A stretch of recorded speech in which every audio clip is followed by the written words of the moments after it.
बातमीचा अर्थ आहे भरोसा आणि तुमच्या भरोसा आहे आमची जिम्मेदारी। आपण पाहत आहात NCN न्यूज टीव्ही। लेंडी धरण परिसरातून एक महत्त्वाची बातमी समोर येत आहे। यावर्षी लेंडी धरणामध्ये पाणी साठवले जाणार नसल्याची माहिती लेंडी धरणाचे नवनियुक्त एक्झिक्युटिव्ह इंजिनियर प्रणव मुद्गल यांनी दिली आहे। धरणाच्या सध्याच्या स्थितीबाबत, दुरुस्तीच्या कामांबाबत आणि आगामी नियोजनाबाबत त्यांनी सविस्तर माहिती दिली। लेंडी धरणावर नुकतेच एक्झिक्युटिव्ह इंजिनियर म्हणून रुजू झालेले प्रणव मुद्गल यांनी NCN न्यूज टीव्हीशी विशेष संवाद साधताना सांगितले की, धरणाच्या सुरक्षिततेच्या दृष्टीने आवश्यक तांत्रिक कामे आणि दुरुस्ती करण्यात येणार आहेत।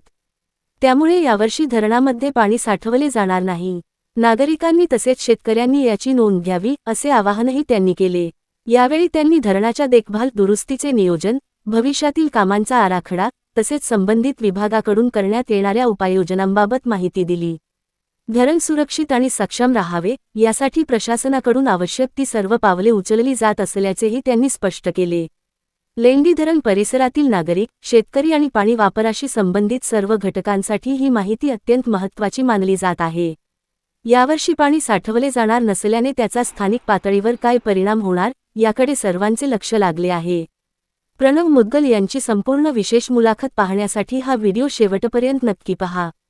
NCN न्यूज टीव्हीवरील अशाच विश्वासार्ह आणि स्थानिक बातम्यांसाठी आमचे चॅनल सबस्क्राइब करा, व्हिडिओला लाईक करा, शेअर करा आणि आपल्या प्रतिक्रिया कमेंटमध्ये नक्की कळवा।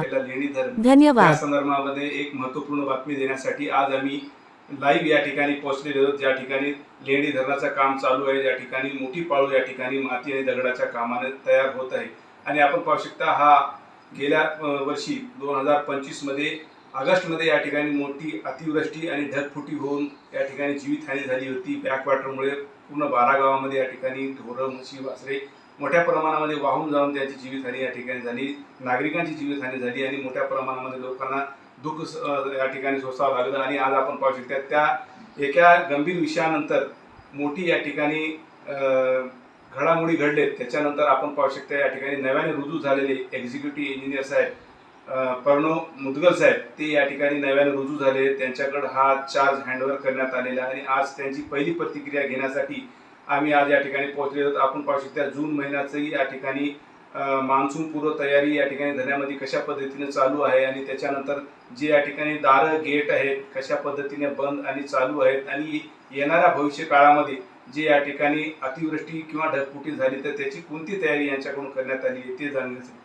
साहेब नमस्कार, आपलं खूप खूप अभिनंदन। आपण लेंडी धरणाच्या ह्या कामामध्ये आलात आणि आपण ह्या ठिकाणी आल्यापासून आता लेंडी धरणाच्या संदर्भामध्ये कोणकोणते कामं चालू आहेत, कशा पद्धतीने चालू आहेत? धरण क्षेत्रावर सध्या माती धरणाचे काम हे 98% पूर्ण झालेले आहे। धरणाची माथा पातळी जी आहे ती 401 तलांक आहे। त्याच्या अगेन्स्ट आपण 402 हे भराव केलेला आहे। त्यामुळे मातीकाम हे पूर्ण झालेलं आहे आणि धरणाचे 14 गेट आहेत। 14 गेटपैकी 4 गेटचं मागच्या वर्षी आपण त्याचं वेल्डिंग करून तयार करून घेतलेले आहे। आता ते 4 गेट आहेत ते आपण उचलून घेणार आहोत आणि ज्यामुळे यावर्षी कोणत्याही प्रकारचा धरणामध्ये पाणीसाठा होणार नाही आहे। त्यामुळे बॅकवॉटरमध्ये पाणी साठण्याचा प्रश्न उद्भवत नाही। अशा जनतेमध्ये एक असा प्रश्न निर्माण झालेला होता की यावर्षी 2026 मध्ये कमीत कमी 30% पाणी या ठिकाणी साठवून होणार आहे आणि त्याच्यानंतर तसं म्हणजे होणार नाही, कारण कसं आहे, आपलं जे वितरण व्यवस्थेसाठी जो ICPO आहे म्हणजे विद्युत विमोचक कम आपला कालव्याचा जो गेट आहे ते अजून त्याचं बांधकाम बाकी आहे।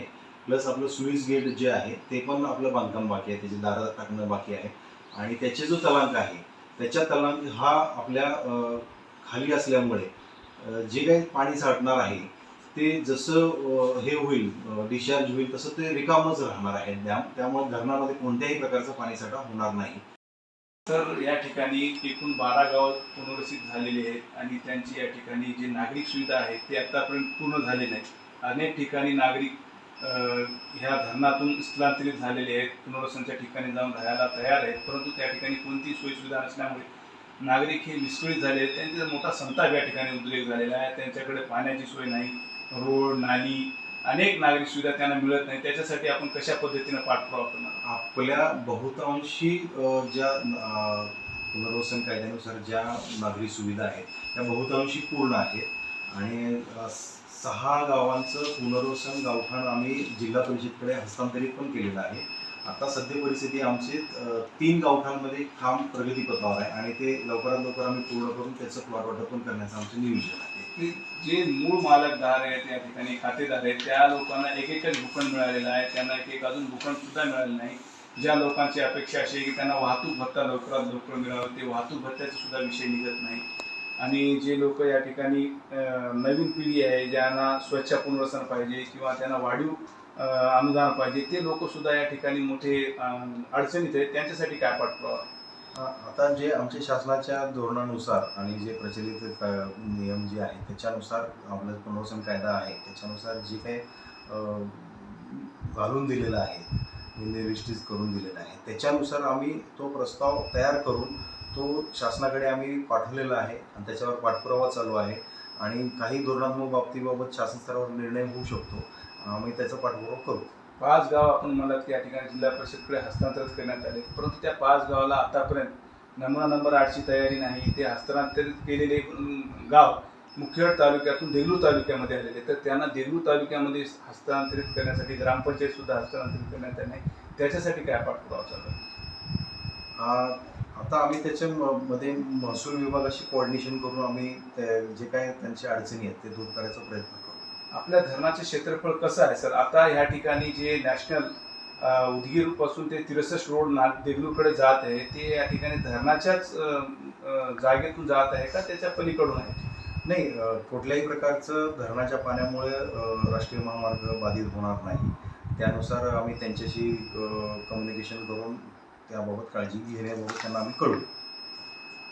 आज आपण या ठिकाणी पाहू शकता, आज आमच्यासोबत प्रणव मुदगल साहेब होते, जे या ठिकाणी नव्याने रुजू झालेले एक्झिक्युटिव्ह इंजिनियर साहेब. त्यांनी येणाऱ्या काळामध्ये जे काही नागरिकांचे आणि धरणात जाणाऱ्या संपूर्ण नागरिकांचे जे काही भविष्यामध्ये अडचणी येतील किंवा त्यांना ज्या पद्धतीची मदत लागेल शासनामार्फत ते करून देण्यासाठी ते तत्पर आहेत, असं त्यांनी या ठिकाणी सांगितलं आहे. कॅमेरामन मोहनसोबत मी Isak Patel, NCN news TV.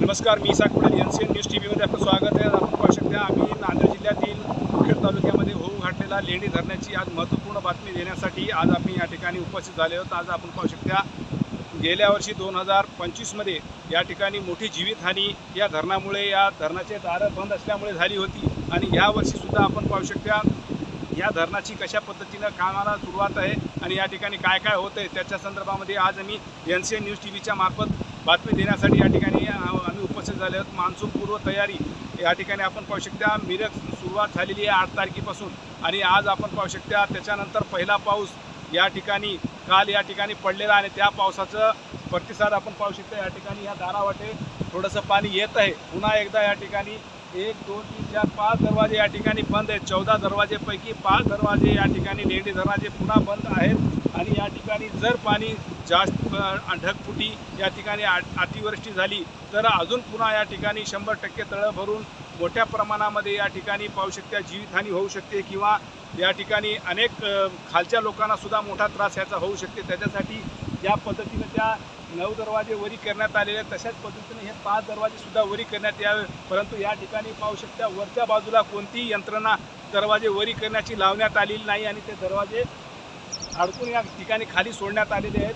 आणि जे एक दरवाजा पहिलेपासून या ठिकाणी तोडण्यात किंवा फोडण्यात आला होता पाणी जाण्यासाठी, तो आधी या ठिकाणी फोडलेला आहे आणि त्याच्याच वाटेने या ठिकाणी पुन्हा एकदा पाणी जायला सुरुवात आहे.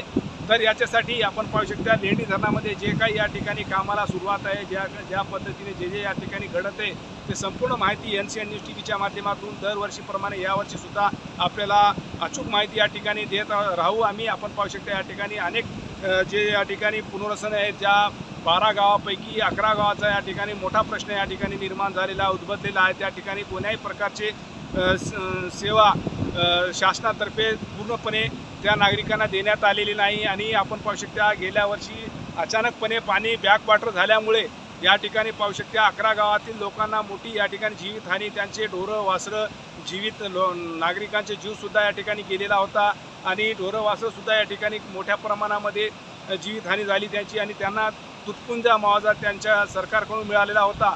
आणि आपण पाहू शकता त्या लोकांना बळजबरी गाव सोडून बाहेर जावं लागलं त्या बॅकवॉटरमुळे आणि लोकांचे या ठिकाणी ढगफुटी अतिवृष्टीमुळे. आणि यावर्षीसुद्धा तेच परिस्थिती निर्माण होऊ नये याच्यासाठी जनतेमध्ये मोठा भय आणि मोठा या ठिकाणी चिंताजनक बातमी दिसून आली आणि अशा पद्धतीचे जर दारं हे खालीच राहिले तर येणाऱ्या काळामध्ये मोठी जीवितहानी होऊ शकते आणि मोठा या ठिकाणी दुर्घटना घडू शकते। त्याच्यासाठी शासनाने तात्काळ याच्यावर लक्ष देऊन हे दारं वरी करावं अशी जनतेची या ठिकाणी मागणी दिसून आली।